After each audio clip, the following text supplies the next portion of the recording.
Bonjour, Québécoises, Québécois, merci d'être là. Merci d'être là.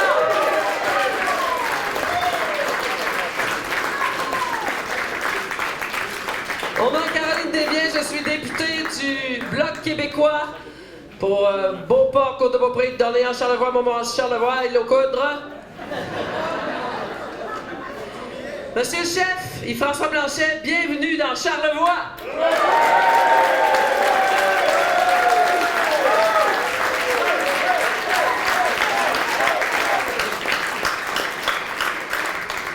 Monsieur le chef, Madame sa douce moitié, je dirais sa triple, quadruple moitié. Merci d'être là, vous aussi, chère madame. Elle a un nom, hein, elle s'appelle Karine Rodrigue et Monsieur Blanchet aime beaucoup se faire appeler Monsieur Rodrigue, alors tout va bien. Julie Vignola, députée de Beauport-Limoilou pour le Bloc québécois.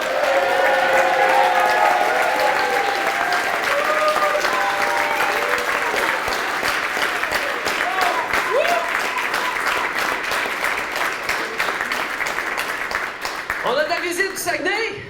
Mario Simard, député de Jonquière pour le Bloc québécois.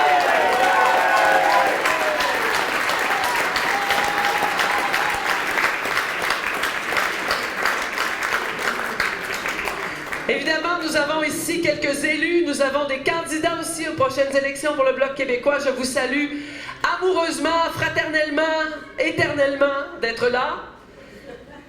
On a plusieurs personnages émérites, entre autres un grand ami du Bloc québécois qui s'appelle Paul Crête, qui déploie énergie, cœur, amour pour nous.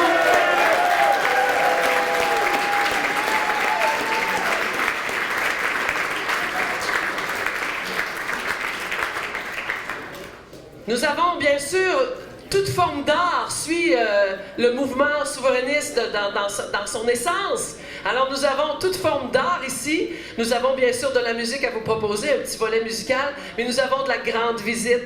Nous avons Guy Paquette qui est ici, le grand peintre Guy Paquette de Baie-Saint-Paul.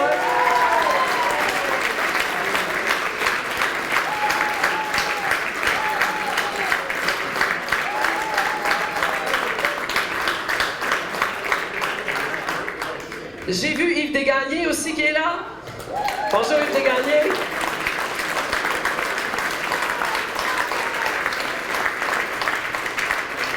On a Mme Hélène Leclerc qui est là aujourd'hui. Mme Leclerc qui ont fondé l'espace René Lévesque avec son conjoint qui nous a quittés dernièrement.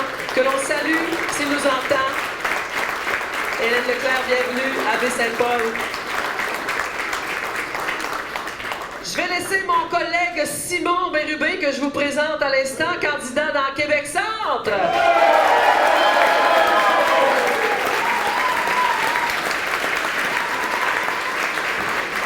Et avant de céder la parole à Simon, qui va procéder lui aussi à quelques remerciements, je veux donner un grand merci à mon exécutif sous la présidence de Nicolas Harvey. Où est-il, Nicolas?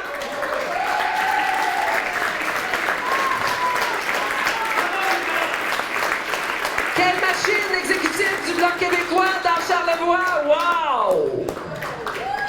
Merci aussi à l'équipe de mon bureau qui font pieds et mains. Formidable équipe. On est juste 4 dans l'équipe, mais c'est 4 machines de guerre. Merci beaucoup, l'équipe du bureau. Simon Bérubé, à toi la parole. Merci, Caroline. Wow! Hey, on s'applaudit! Il y en a qui ont fait beaucoup de route. Bravo!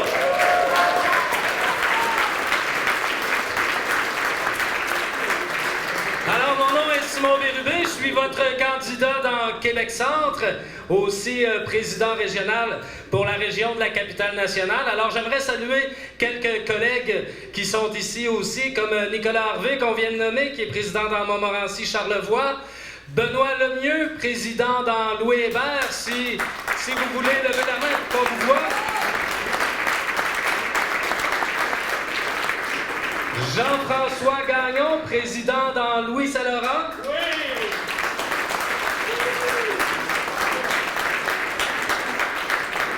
André Tardy, président de la belle circonscription circonscription de Québec-Centre.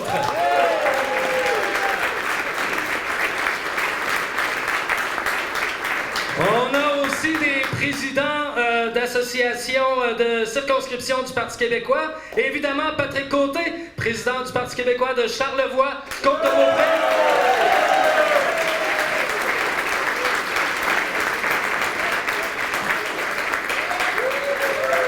Et Neil Vermette, président du Parti québécois de Charlebourg, que j'ai vu tantôt aussi. Juste derrière là-bas. Alors, je ne prendrai pas beaucoup de votre temps, mais je vais vous remercier. C'est une super belle mobilisation, oui, pour Montmorency-Charlevoix, mais pour toute la capitale nationale, de Port-Neuf à Baie-Sainte-Catherine. C'est une salle pleine aujourd'hui et on vous en remercie.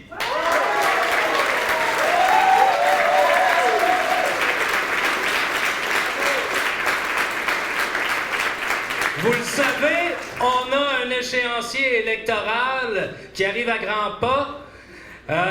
Ça s'en vient très rapidement. Et pour ça, évidemment, on aura besoin de vous, les militantes et les militants de la capitale nationale. On aura besoin de vous parce que pour chacune des militantes de la capitale nationale, notre cause, l'importance d'élire un grand nombre de députés du Bloc québécois, ben ça dépasse chacun notre individualité. C'est une cause qui nous dépasse tous et toutes et c'est ce qui fait de vous, chères militantes et chers militants, les meilleurs au monde entier.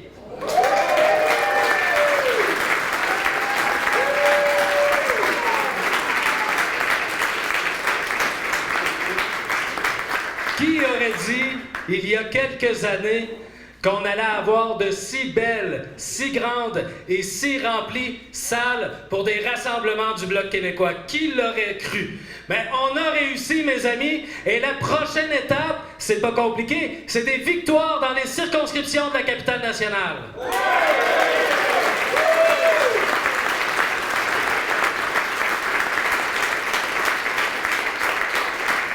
Alors, encore une fois, je vous remercie d'être là avec nous.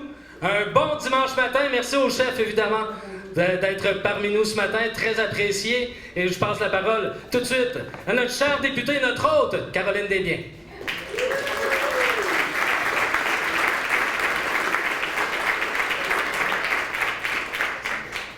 Oui, d'accord. Alors, avant de donner la parole à notre invité de marque, pivot de toute cette histoire, on a un petit volet cadeau. Parce qu'il faut remercier quand on est en politique. D'abord, le grand merci va à vous. Et pour ce faire, j'ai mis la main à la pâte. J'ai fait 200 pâtes et croches.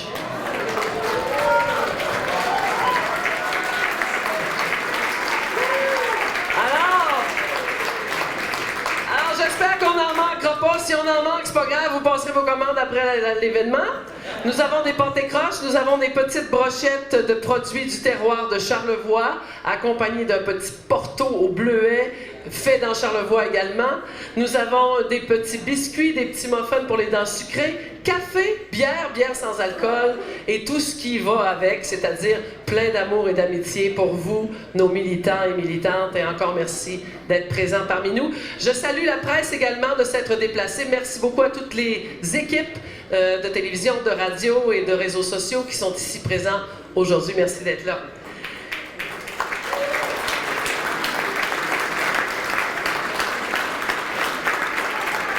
Et puis là, si on a oublié quelqu'un, ne nous en voulez pas, mais on vous porte chacun et chacune dans notre cœur. Merci infiniment.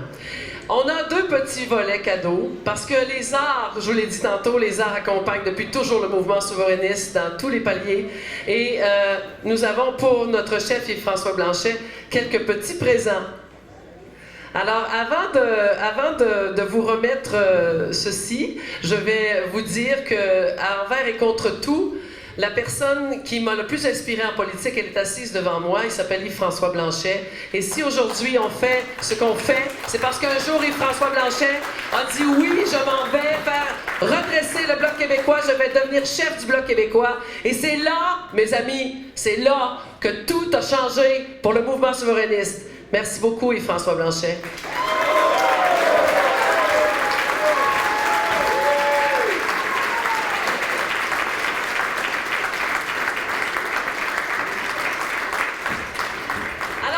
M. Guy Paquette, s'il vous plaît, à m'accompagner un petit instant et j'inviterai notre chef du Bloc, Yves-François Blanchet.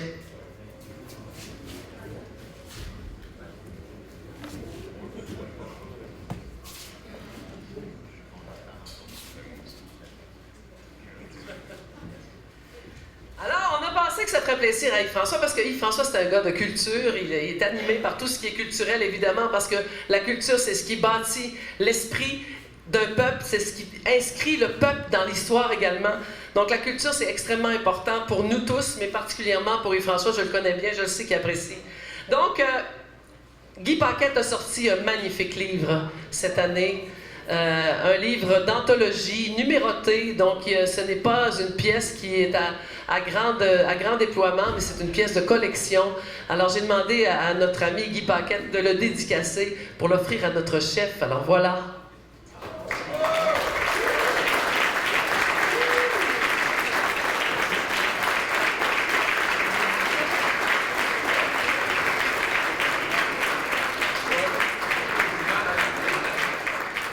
L'île aux Coudres, un auteur. Vous savez, l'île aux Coudres, c'est une grande histoire d'art depuis... en fait, Jacques Cartier est débarqué chez nous en 1535. Depuis ce temps-là, tout a changé. Donc, il y a Pierre Perrault qui est débarqué chez nous. Il y a des grands de la musique qui sont débarqués chez nous. Et il y a un auteur exceptionnel qui s'appelle Brad Cormier. Je ne sais pas où il est. Il est là! Il est là! Il a survécu au carnaval de l'île aux Coudres hier soir!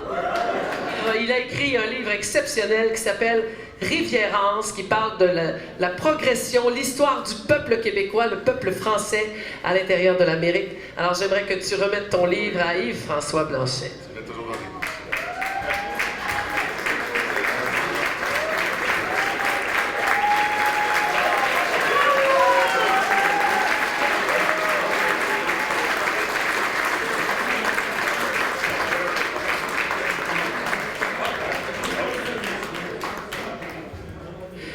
On a une autre petite prestation artistique parce que c'est ça le Bloc québécois aussi.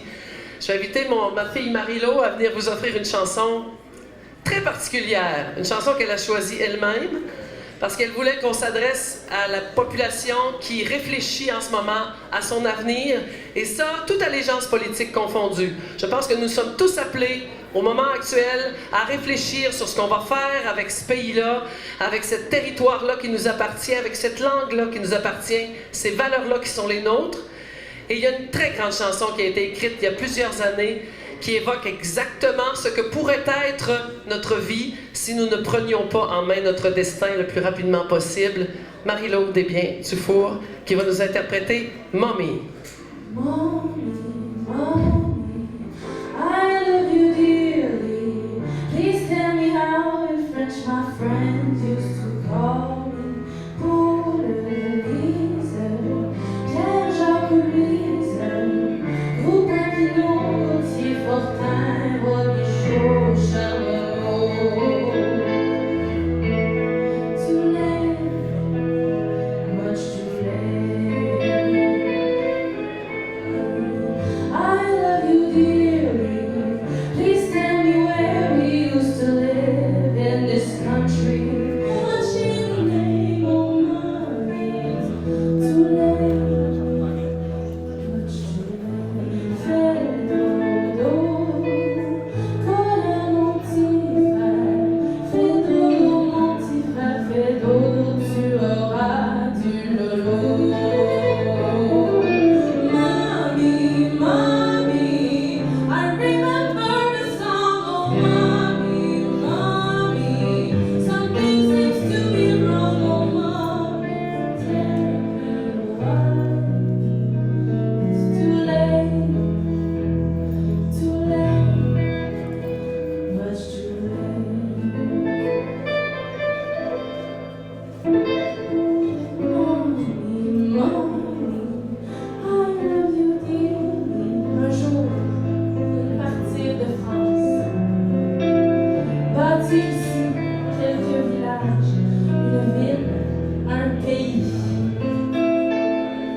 Le mouvance des couvances, premier peuple, survivance, le débat blanc insurmontable et bleu debout jusqu'au bout. Bleu ciel, il est nouvelle, bleu unique et universel. C'est décidé, le bleu du Québec du rappel. C'est décidé, le bleu du Québec m'appelle. Oh. C'est décidé, le bleu du Québec m'appelle. Avec tout le monde, on la fait ensemble. C'est décidé, le bleu du Québec m'appelle. On vous écoute. Immensément, le pays du Québec nous attend.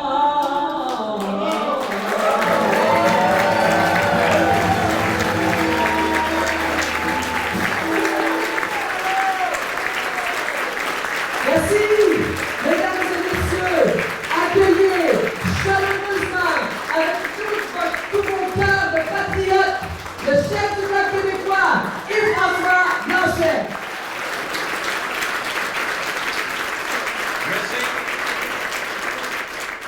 Merci de donner raison aux gens qui ont dit on va monter la barre de plus en plus haut, de plus en plus de gens, de plus en plus de militants.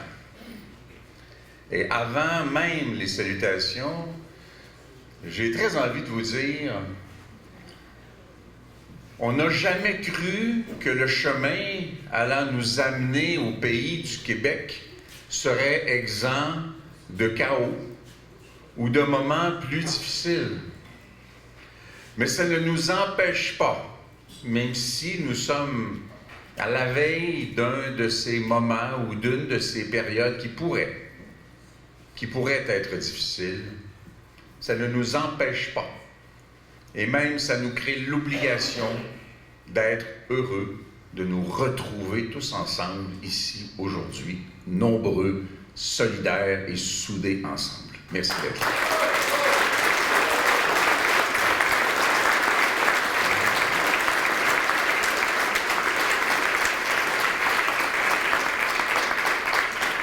Je veux, comme toujours, saluer d'abord les militantes et les militants du Bloc québécois, et je me répète, les militantes et les militants du Parti québécois, parce que ce sont les mêmes qui s'en vont à la même place. Merci d'être là.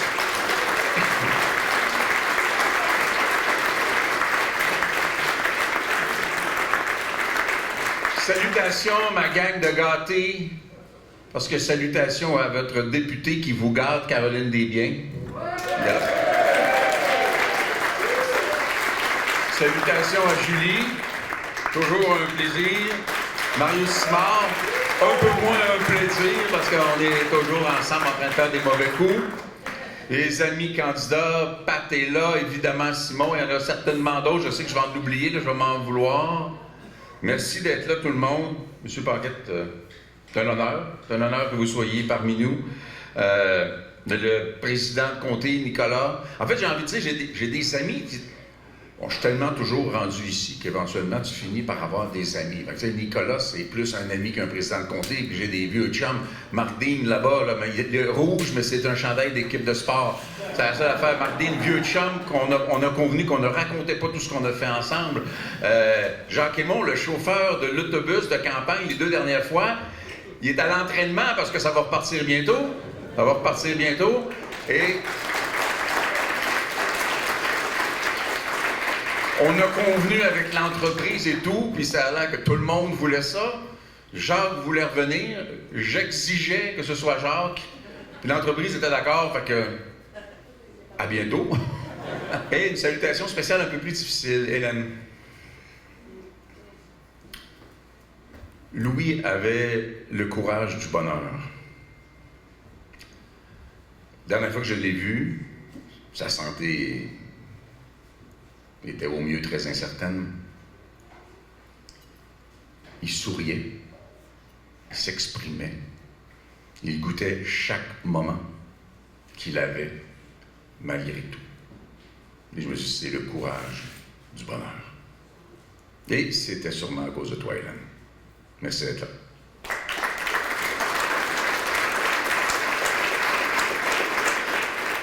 Alors, nous y sommes, les tarifs sont tombés. Il y aura, à chaque fois qu'un bien fabriqué au Québec ou au Canada entrera aux États-Unis, une charge de 25% de la valeur commerciale du bien qui lui sera imposée par l'État américain qui accumulera l'argent dans le trésor public. Il était normal, et c'est une des rares fois où on verra ça. Il était normal qu'à peu près tout le monde, après des épisodes plus ou moins sérieux de commentaires, se range derrière la réponse normale à des tarifs, c'est-à-dire des tarifs. C'est-à-dire que, envers et contre tout, l'administration américaine a décidé d'aller de l'avant avec sa diatribe belliqueuse et d'imposer des tarifs qui seront mauvais pour l'économie américaine, qui seront mauvais pour l'économie canadienne, qui seront mauvais pour l'économie mexicaine, qui seront mauvais pour l'économie mondiale. Les seuls qui célèbrent aujourd'hui sont en Chine, en Russie, en Iran ou peut-être en Inde. C'est éminemment malheureux. Mais c'est là où nous en sommes. Il est impossible d'anticiper les effets précis de ça. J'ai vu passer quelques chiffres. J'ai pris l'habitude dans les dernières semaines de ne pas gratuitement alimenter ce qui faisait figure de spectacle en réagissant toujours à tout, spontanément, avant de réaliser 5 minutes plus tard que ce qui était vrai il y a 5 minutes ne l'était déjà plus et aura de nouveau changé dans 5 minutes.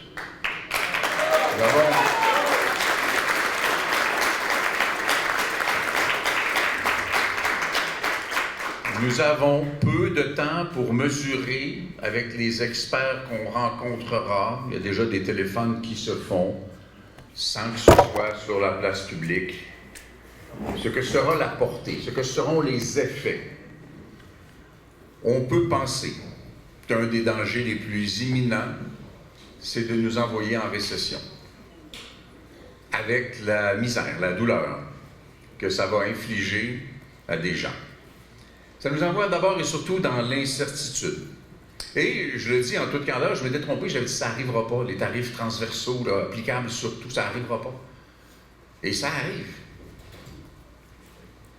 J'avais l'impression qu'on avait quelqu'un qui disait, et qui ne faisait que le dire, écoutez, je m'en vais dans le mur, je vous emmène dans le mur. Évidemment, tu t'attends à ce qu'il change de chemin en cours de route et qu'on n'aille pas dans le mur. Mais non. Ce que vous voyez arriver vite, vite, vite devant, c'est un mur. Ça va faire mal. On est incapable de mesurer, mais ça va faire mal. À ça s'est ajouté, et c'est sûrement normal, une couverture d'un appareil média assez exacerbé et omniprésent qui devait s'alimenter quant à qui dit quoi, pense quoi, réagit comment à ça. Ça a forcé un certain nombre de politiciens non seulement à réagir, mais certains à récupérer l'exercice. Je nommerai pas le premier ministre de l'Ontario, qui a voulu faire une récupération purement électorale de l'enjeu. Puis nous, on est en campagne électorale de façon admise ou pas admise. Et je nous demande tous de faire preuve d'une certaine retenue. Je suis content que l'idée générale, avec des nuances, de répondre à des tarifs par des tarifs, à mesurer, à vérifier, mais de portée équivalente, ben, les libéraux sont là. Les futurs libéraux, ou le futur libéral, les autres étant évidemment les mêmes, on s'en rappellera, sont là. Les conservateurs sont là, nous aussi. On a, au moins momentanément, mis de côté des réactions qui seraient nocives. Vous savez, quand on élit des gens en démocratie, c'est parce qu'on croit qu'ils vont nous faire du bien. À tort ou à raison, les Américains ont cru le discours de M. Trump, pensant que ses politiques allaient leur faire du bien. Ça ne sera pas le cas. Déjà, aux États-Unis aussi, il y a de vives réactions. Et une des pires choses qui puisse arriver à une nation comme les États-Unis, dont les poches de pauvreté et le pourcentage de gens dans la pauvreté est beaucoup plus élevé qu'au Québec, c'est une poussée inflationniste majeure. C'est ce qui se sont magasinés. Alors, on va tous être un peu dans cette espèce de bateau. Notre rôle comme parti politique, il est essentiel. Depuis 5 ans, grâce au travail acharné, minutieux, sérieux et crédible des députés du Bloc, quand beaucoup de gens veulent des réponses sérieuses à des questions sérieuses, ils se tournent vers le caucus du Bloc. Ils se tournent vers nos gens et nos opinions sont écoutées, souvent bien au-delà du Québec. Et ça vient avec une responsabilité. Les solutions, c'est aussi des choses qu'on aurait dû envisager et commencer il y a longtemps. Nous savons tous et depuis longtemps qu'il est extrêmement dangereux et malsain d'être dépendant de façon aussi massive du marché américain. Nous avons la chance d'être signataires d'un traité de libre-échange avec l'Europe qui a été initié au Québec et d'un traité de libre-échange avec l'Asie, les États-Unis ne faisant partie d'aucun des deux traités, réservant au Québec et au Canada des marchés gigantesques, beaucoup plus populeux et au final plus riches globalement que le marché américain, où nous pouvons aller investir, nous vendre, placer, échanger, avoir des partenariats commerciaux pour nos produits, pour nos services, pour ce que nous faisons de bien, de mieux et de différent. Nous avons la possibilité, plutôt que d'exporter avec tarif des produits non transformés. Vous savez, cette bonne vieille habitude des Québécois d'extraire du sol ou d'extraire de la forêt ou d'extraire de la mer des produits dont on va envoyer la valeur être ajoutée à l'étranger, créant les emplois à l'étranger et créant la richesse à l'étranger. Mais quelle extraordinaire occasion, enfin, de développer chez nous l'expertise avec nos centres de recherche, notre entrepreneuriat, notre capacité d'innovation. Transformons nos ressources naturelles chez nous et le lendemain matin, ce sont les marchés mondiaux qui seront les nôtres.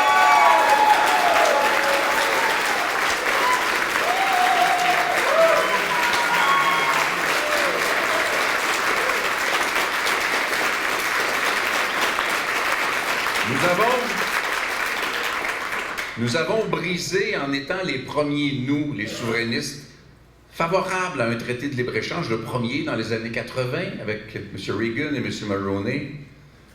Nous avons été les premiers à appuyer cette idée. Et nous voulions remplacer un marché Est-Ouest, un marché canadien qui essayait de nous assujettir par un marché Nord-Sud pour nous rendre moins dépendants de l'économie canadienne. Aujourd'hui, on est peut-être dans une situation où il faudra un peu rééquilibrer. Et je pense que la leçon est apprise. Lorsque le meilleur partenaire pour une entreprise canadienne, qu'elle soit de n'importe où, est un partenaire québécois, quel que soit le contexte politique et le statut constitutionnel du Québec, le partenaire sera au Québec. Il y a une certaine rationalité qui a fini par s'installer lorsqu'on a élargi l'assiette avec laquelle des gens avec lesquels on pouvait faire des affaires. Ce n'est plus seulement des pilotes automobiles ou des chanteuses ou un cirque qui font la réputation mondiale du Québec. C'est notre savoir-faire, notre compétence, notre ingénierie et notre capacité d'innover et d'envahir les marchés avec des produits de qualité et en général des produits beaucoup plus écologiques que la principale exportation canadienne qui est encore le pétrole. Il y aura la nécessité de mettre en place des solutions à plus court terme. Je ne souhaite pas que nous nous garrochions dans un Parlement rappelé pour faire de la politique partisane, alors qu'on ne sait pas ce que seront les effets à court, peut-être même à moyen terme, des tarifs. On sait qu'en réponse aux tarifs américains, le Canada va imposer des tarifs, accumuler l'argent des tarifs, lequel argent doit servir de base à offrir un soutien aux entreprises. Ça, on peut le comprendre. Ça ne demande pas, à court terme, de rappeler le Parlement. Parce que rappeler le Parlement, c'est nous ramener dans une joute de petites politiques partisanes dont le principal enjeu ne sera pas le bien des Québécois ou des Québécoises ou des Canadiennes ou des Canadiens, mais bien le bien d'un parti politique qui va être boss en place de l'autre. Ça ne servira à personne. Nous devons aussi prendre des initiatives qui ne doivent pas ressembler en termes de, j'ai envie de dire, libéralité à ce qui a été fait au moment de la COVID, dont on paie encore le prix parce qu'on a simplement ouvert la sacoche. Mais il faut se préparer à donner une aide et à protéger le pouvoir d'achat contre les impacts inflationnistes des tarifs, en assurant que les gens les plus vulnérables de la société québécoise reçoivent une aide pour préserver leur pouvoir d'achat aux besoins. Cette espèce de solidarité élémentaire sert deux choses. Un, avoir un cœur pour les gens dans notre société qui ont besoin d'aide. Et deux, préserver le pouvoir d'achat fondamental des consommateurs du Québec et incidemment du Canada qui vont consommer et acheter des produits et maintenir au moins ce niveau-là d'activité économique. C'est le même raisonnement, et je suis content de le rappeler, qu'on faisait lorsqu'on disait qu'il fallait éliminer la discrimination dans le revenu des retraités, parce que les retraités, non seulement devaient avoir les mêmes moyens, devaient avoir leur pouvoir d'achat qui suivait la progression du coût de la vie, mais qu'en plus, dans les régions du Québec, souvent, ils sont un peu l'âme économique. Ces gens-là ne collent pas l'argent à la banque. Ils le dépensent pour vivre et parfois pour survivre. Et ce même raisonnement-là devra s'appliquer, c'est notre devoir.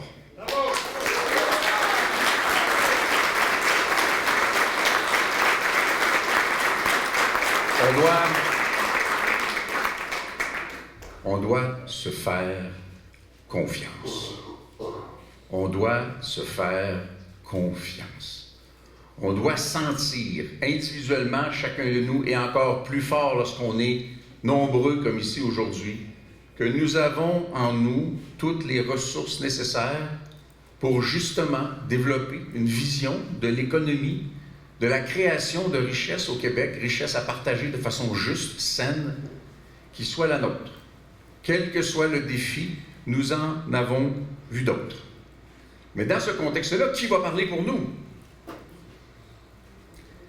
Le Parti libéral du Canada a résolument fait le choix des banques de Toronto. Le Parti conservateur du Canada a résolument fait le choix du pétrole de l'Ouest. Il n'y a que le Bloc québécois qui fait résolument le choix du Québec.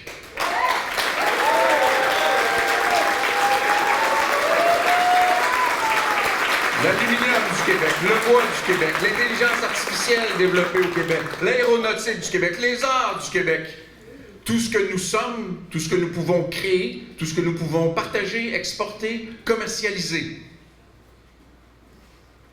Si le Québec n'est pas fortement représenté proportionnellement à son poids dans l'économie canadienne, la négociation se fera au bénéfice des pétrolières, qui sont les mêmes multinationales qui opèrent aux États-Unis, sera fait au bénéfice des banques de Toronto, et ce ne sera pas fait dans le sens des intérêts du Québec.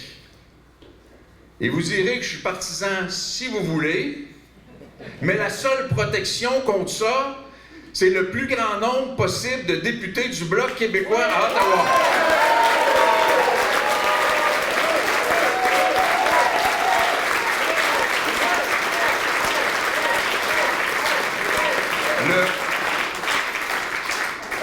Le Québec a la capacité de développer un modèle différent et unique. Le Québec a la capacité d'utiliser ses ressources et son expertise pour mettre en place des technologies qui sont compatibles avec les enjeux environnementaux. Il n'y a aucun marché au monde qui sera davantage en croissance que la demande de produits dont l'impact environnemental sera minimisé. Le Québec a déjà innové, alors que les libéraux abandonnent la tarification carbone ou veulent faire comme les conservateurs, dire « le marché va tout régler ça, ça va y aller tout seul ». Les conservateurs sont trop contents de pouvoir être dans le déni ouvertement par rapport au changement climatique, qui rejoint évidemment le fait que la Terre est plate. Et les États-Unis ont quitté l'accord de Paris et réouvrent des centrales de production d'énergie au mazout et au diesel. Il ne reste sur le continent nord-américain de gens attachés à un modèle économique compatible avec l'environnement que le Québec.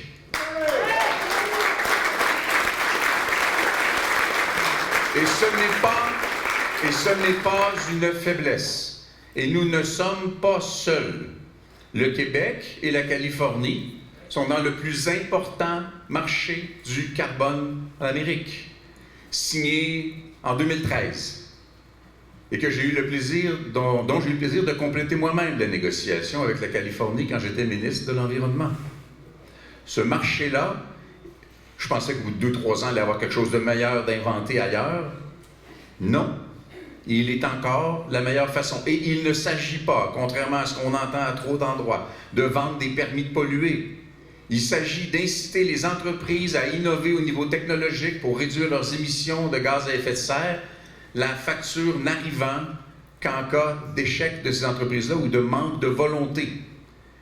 Et cet argent-là doit être réinvesti dans les réductions de gaz à effet de serre. Et non pas, on va vous faire un chèque, je te renvoie un chèque, tu veux-tu un chèque? Parce que je suis toujours en campagne électorale. Nous avons des avantages uniques et l'avenir économique n'est pas dans le pétrole et n'est pas dans le gaz. Il est dans l'énergie verte.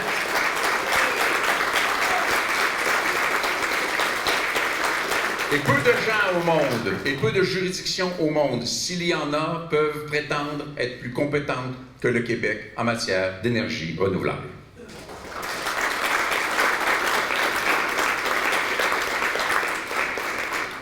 Et ce modèle n'est pas faisable au Canada.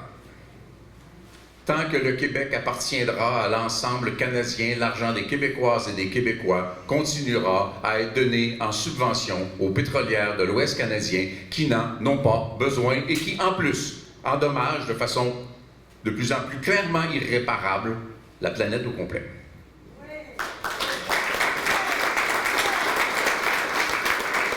Il ne s'agit pas d'être plus pauvre pour ça, mais d'être plus riche pour ça. Le marché est de notre côté.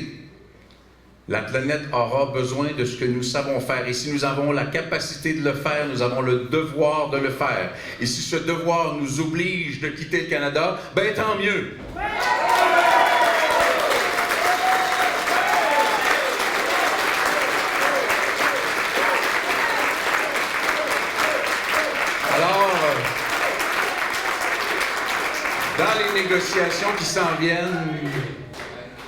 Dans les négociations qui s'en viennent, je me suis dit d'emblée, j'espère que c'est la dernière fois que le Canada signe un papier au nom du Québec. Et le président américain, avec les caractéristiques qu'on lui connaît, semble vouloir que ça se fasse vite. Je suis d'accord. D'accord que ça se fasse vite, et pourquoi? Parce que nous voulons que la négociation commerciale avec les États-Unis et le Mexique, n'oubliez pas le Mexique, c'est notre ami de 100 millions de personnes, là. N'oubliez pas le Mexique. Mais que ce traité-là soit réglé le plus vite possible pour qu'en 2026, lorsque nos amis au Parti québécois seront en campagne électorale, que la table soit mise, que l'environnement économique et commercial dans lequel va se déployer le Québec des 10 ou 15 ou 20 prochaines années ait fondamentalement été négocié pour que l'offre de réflexion sur l'indépendance du Québec se fasse dans un environnement stable et connu. C'est ce qu'on veut, c'est ce qu'on va faire.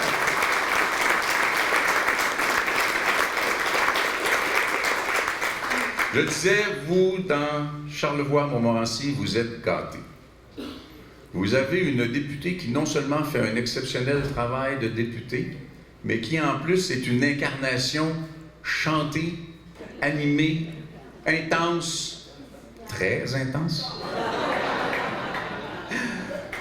de ce qui fait que nous sommes qui nous sommes. Une âme québécoise, des arts québécois, une culture québécoise, des mots québécois, des pas québécois. Vous avez la chance que votre députée soit une artiste. Vous avez votre chance.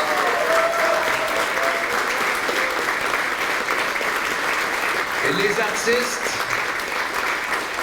viennent avec ce qui manque souvent à nos adversaires, un cœur. Et c'est précieux. Les adversaires du Bloc québécois n'ont rien à perdre à ce qu'il y ait un nombre important de députés du Bloc québécois. Je l'ai dit, je le répète. Ce qui est bon pour le Québec, nous le soutiendrons. Ce qui est mauvais pour le Québec, nous le combattrons. Nous essaierons, entre les deux, de trouver des voies de passage qui soient bonnes pour tout le monde. Grand bien nous fasse à tous lorsqu'on y arrivera.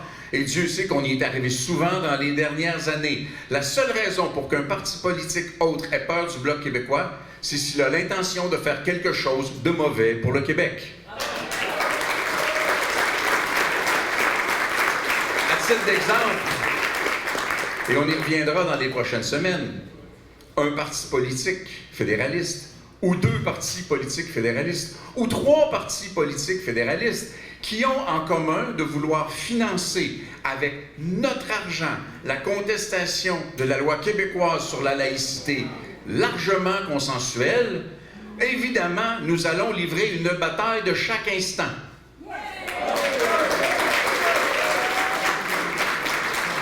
La laïcité est au Québec une valeur fondatrice, une valeur qui a animé la Révolution tranquille dès ses tout débuts. Une valeur qui s'est implantée lorsqu'on a dit collectivement qu'on sortait les curés des écoles et des chambres à coucher. Ça a défini l'émancipation, l'affirmation d'un peuple qui est devenu une nation dont la marche est presque complète. Ce sera, je le crois, pour bientôt.